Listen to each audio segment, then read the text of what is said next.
Well, welcome back. Welcome back to the Extraordinary Drummer Show.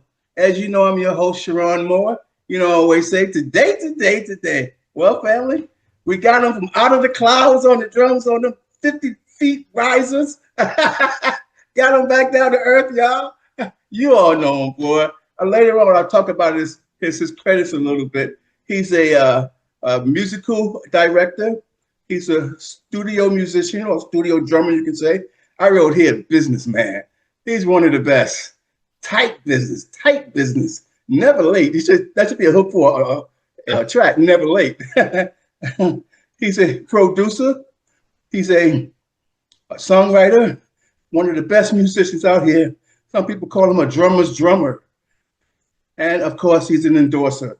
Will you help me welcome my guest today, Brian FRASIER-MOORE? Brian?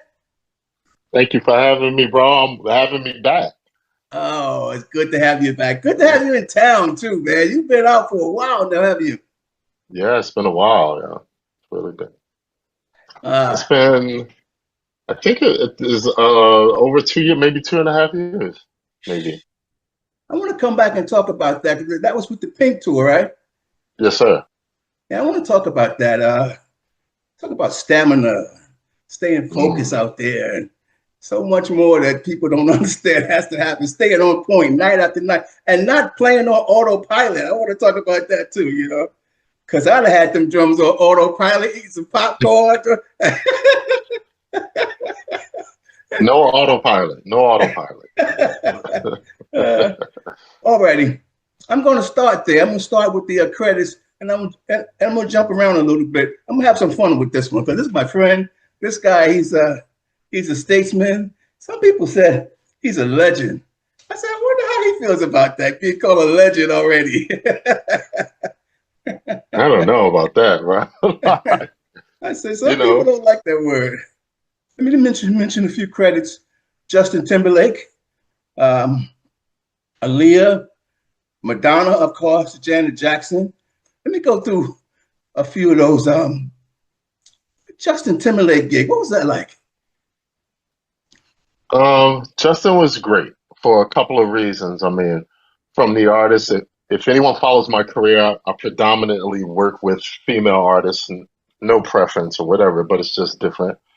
It was a guy, it's like the guys hanging, on the road. He was a great artist, producer, musician, so that made it great. Just like, kind of like Babyface, those guys are like producers and musicians and stuff. So it was great, man. I love working with Justin. Let me throw another one at you. Madonna. Madonna was great. Once again, these artists, it's really been an honor to share the stage with them. Madonna was great. She was more the visionary for like production. So I learned with Madonna that each song became a different production, right? Like so this one song right here would have this whole vibe and this whole look and it had to have this whole sound. And then another song would have a whole different lights, different so I learned that about her. She was a visionary about specifics. Like for the drums. Let's move on. Brian, how'd you get that Pink gig? All right. Okay. So let me tell you, man. In case, I just want to throw this out there. I've done only one other stadium run in my career. That was Justin Timberlake and Jay-Z, Legends of the Summer. It was a very short tour. I think it was only like 15 shows, right? So that's the last time that I've ever done a stadium run. Pink was the first artist that I was with that did all stadiums. We did all stadiums, bro. And I'm gonna tell you, sometimes Hyde Park in London, 80,000 people, right? Paris, France, indoor, 70,000 people. Like I've never experienced that. That's not something. I've done arenas. We do the basketball arenas. So this was the first time experiencing like anything like that consistently. It was, you know what it brought me? You know what it brought me more than anything? It brought me gratitude. It brought me gratitude because to play to that many people and to have these people believe in me, like it just emotionally got to me. So that's the feeling I felt every night, and that's why I would post those kind of photos, because I'm like, yo, I want other people to see this. Like this, you can't just tell somebody, about this. You got to like show them. So it was gratitude, 100%. We touched on this word earlier, endorsement. Let's talk gear. Let's talk endorsements. What are you playing? Drums, head, sticks, simple, so on and so forth. Okay. I am playing Pearl drums. I'm playing Sabian cymbals, Evans drum heads, Vader drumsticks, Roland electronics, Tunerfish lugs, right? Flood Studios. They make my jerseys. Dawes drums, pads. I've been with them for a while. That's my guy, Dan Dawes. I love him. Okay, and I do Simpad, and I do drum dots as well.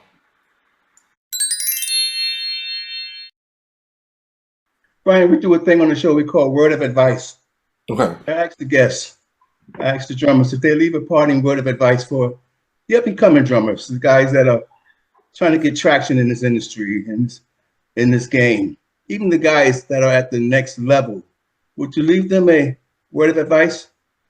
Absolutely. First of all, continue doing what you're doing. I want to encourage everyone that's doing this. It takes a lot of courage to enter into expressing your craft in front of other people. So I want to give a word of encouragement to everybody. Like, keep going. Like, that's real. Second is for the industry that you want to be in, please just research it. If you ever watch anything about Kobe Bryant or LeBron James or Michael Jordan, they research films, they research players in the game. They know who does what, how he does it, what his weakness is, what he's looking for, all of that. So I would just suggest to research the game that you want to be in.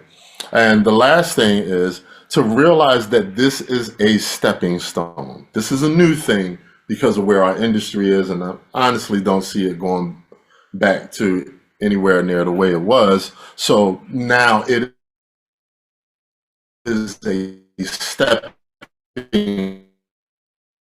stone. That stepping stone is a job to superheat, present, be professional, all of that stuff, man. Like, please keep that at the forefront because you deserve it for the amount of work that you put into your craft. So that's my advice is to really research the game you want to be in and to also really dive into your craft to make it undeniable.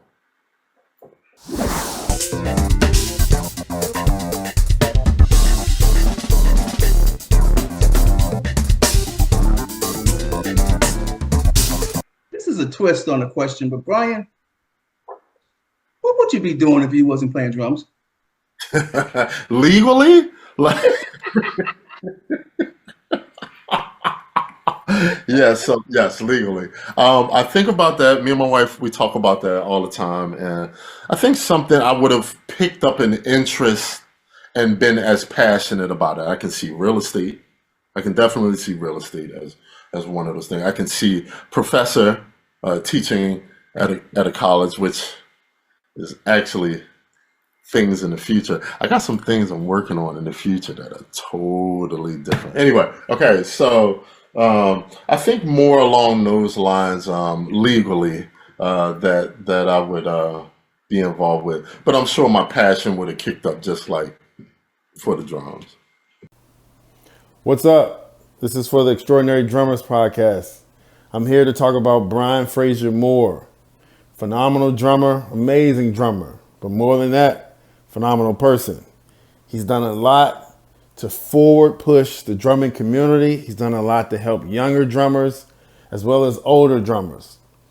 Amazing player, great person to connect with, killing drummer, consistent, don't take no mess, but also one of the nicest people you'll ever meet. These are the words that I have to say about Brian FRASIER-MOORE, my big bro. All right, later. You spoke of your wife, and I do have a section here. Brandy, is that right? Brandy Yeah. Williams Moore. Yes, I want sir. to talk about her because I know she's doing some awesome things behind the scenes. But before I go there, the last drum question I would have is because they're going to ask me to ask you this. Any music you play, and you're so clean with this too, you're able to incorporate fusion just naturally. I mean, literally pack it in and it's still clean. It doesn't change the song. It could be Mary Had a Little Lamb and you'll slip in some fusion. What makes fusion in your head, Brian? Bro, I honestly, you asking me that question is really insane because it's something just clicked. My inspirations coming out of church. I was a church kid. I grew up in church. Everything was church, right? My first inspiration outside of church, my first step to the real world was creating an electric band. That's the first thing I heard out of church. I was like, what in the world is this? And Vinny, Dave Weckl. I mean, later on, I had other idols, of course, but I'm talking initially out of the church. So that style has always been a part of my playing. So for you to say that, it kind of confirms something for me like that I never thought about. Yeah, those are my preferred routes of expression. I love fusion music. I could play it all day. So maybe that's where it came from. Talk about Brandy a little bit. Yes, She's sir. doing some awesome. This is your wife, and Yes, she's sir. doing some awesome work behind the scenes, huh?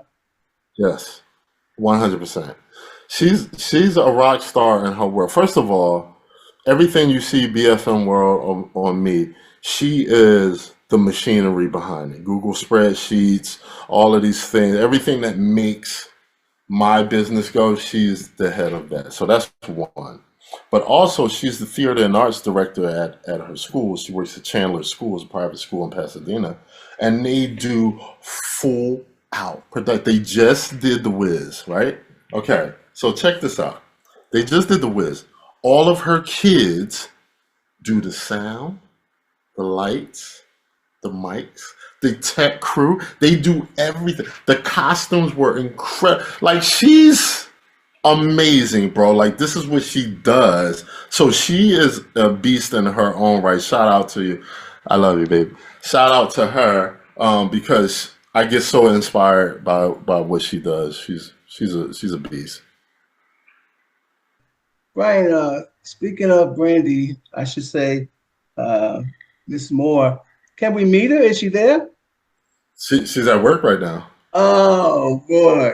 I wonder how she would have felt me say, come on in, we want to meet you. Oh, she would have loved it. She'd have been right in. She would have jumped right in. She's doing some great work, man. I mean, to see I'm your really proud. career, your career is like it's in orbit, and it's like to think of her pulling the strings and making it happen behind the scenes. A blessed brother. So blessed. Yes. Thank you. Thank you. Let me ask you this last one in closing. Brian, through all of you have said, done, I've always said, do you ever want to pinch yourself? But this question will kind of sum it up. Brian, what do you want your legacy to be said, to be told? You know what I want my legacy to talk to my wife about this? I want them to say how I made them feel when they interacted with me. Nothing music, no drums, no music accolades. I mean, that's great. That's wonderful. But I think that I'm such a people person. I'm so regular, bro. Like, I'm really, and I pride myself on those type of relationships. So you can be the best player and have all the accolades in the world and be a terrible person, like, and that just won't mess with you, right? So what I would want people to remember about me is like, yo, you know what? Brian was real. He was real. He was cool. He would never front on you. He would help you out. Like, all of those type of things. That's what I believe my legacy should be. And my wife would be proud of that. My kids would be proud. My mother would be proud of something like that. So not what you would think, but I just a regular person. Just he was cool and he helped me. Way cool. Brian, What's next, buddy? Bro, I have 2 life-changing, groundbreaking possibilities. What time is it? I'm waiting for results of right now as we speak. 2 possible situations that's going to change my thing. I'm always trying to make my career go here. I don't want to make it go here and then it come down here. If I'm going to do it, right, and then I want it to go here, it's this part right here. It's like right there. So I have 2 possibilities like that. I have something next year. Everything, I'm gonna have to do another one because everything that I got, I can't even say. Right? So, but I have, one thing I can say, a new business venture that I'm partnering with is with Funk Almighty. So if people want to check out Funk Almighty, this is a wedding corporate band, and I partnered with my partner to expand and facilitate his baby to several steps. We're gonna make a lot of money off of this one. But that is something I'm partnering with to facilitate so that he can have the Rolodex of musicians around the world. So here I am trying to give back again. Hey, let me take my local musicians in each city, in Atlanta, and Denver, and Chicago, and Philly, and New York, and everywhere, and let me get you guys some money. First of all, I'm trying to strategize on something that's not dependent on the music industry, since the industry is changing. This is still music, but it's not dependent on the music industry. So let's invest in this, partner with this, expand it, and make a whole lot of money. I want the exclusive on that, Brian. I want the exclusive interview. You got it. You got it. Let me say thank you so very much for being on the Extraordinary Drummer Show, brother, for coming back. Thank you. Thank you. Anytime, bro. I love you. That's special. That's special. Will you help us wave goodbye to all the fans? I'm sorry?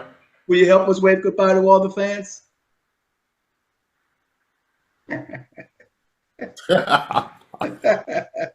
Thank you, brother. Yes, sir. Thank you. My pleasure.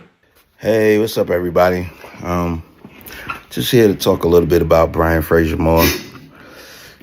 Very good friend of mine. I know him when he started in the business. He's an amazing drummer, very unique. You know, he falls into the category of the one of one. He's accomplished a lot.